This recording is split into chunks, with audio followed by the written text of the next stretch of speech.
Assalamualaikum warahmatullahi wabarakatuh. Perkenalkan, nama saya Nila Mawada Ilham dengan NIM 23421056. Di sini saya akan mereview paper yang diberikan oleh dosen pengampu Pak Rozi.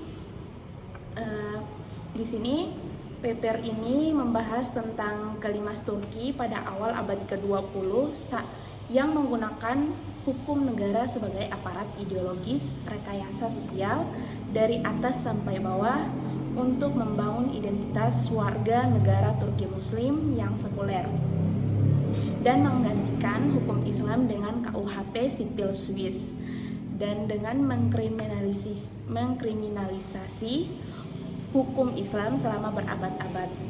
Namun, hal ini telah membuka jalan bagi munculnya pluralisme hukum Muslim tidak resmi atau informal sebagai akibat perlawanan dari beberapa bagian rakyat. Dan di era Recep Tayyip Erdogan dan partai AKP terdapat semakin kuat fenomena Islam legal pluralism, yaitu koeksistensi hukum resmi atau sekuler dan hukum informal atau Islamis, serta dukungan negara terhadap beberapa praktek informal melalui institut keagamaan, fatwa, interpretasi budaya atau tradisi. Nah, di sini yang bisa saya pahami dari tulisan Ihsan Yilmaz, yaitu dengan berpindahnya negara di tangan Erdogan tidak mengubah hukum secara terang-terangan, tetapi lebih membiarkan praktik-praktik agama tetap hidup dan berkembang, terutama lewat lembaga seperti Diyanet.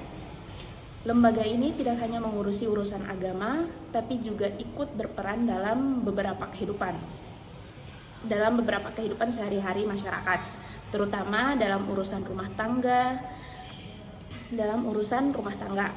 Di sini juga Ihsan Yilmaz sebagai penulis menjelaskan bahwa hal ini membawa dampak buruk khususnya untuk kaum perempuan dan anak-anak.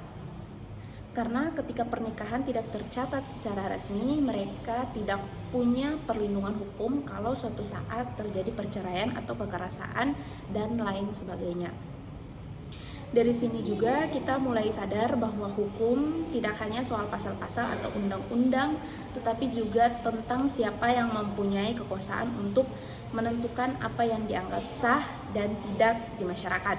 Dalam konteks Turki, kekuasaan itu mulai berpindah posisi dari hukum negara ke dampak agama dan terjadi dengan cara yang halus tapi jelas. Di sini juga Ihsan Yilmaz menyebutkan ini sebagai bentuk Islam legal pluralism, yaitu ketika hukum agama dan hukum negara berjalan berdampingan, walaupun hukum ini selalu berat ke samping dan tidak pernah seimbang. Mungkin itu saja yang dapat saya sampaikan, kurang lebihnya mohon maaf. Wabillahi taufiq wal hidayah. Assalamualaikum warahmatullahi wabarakatuh.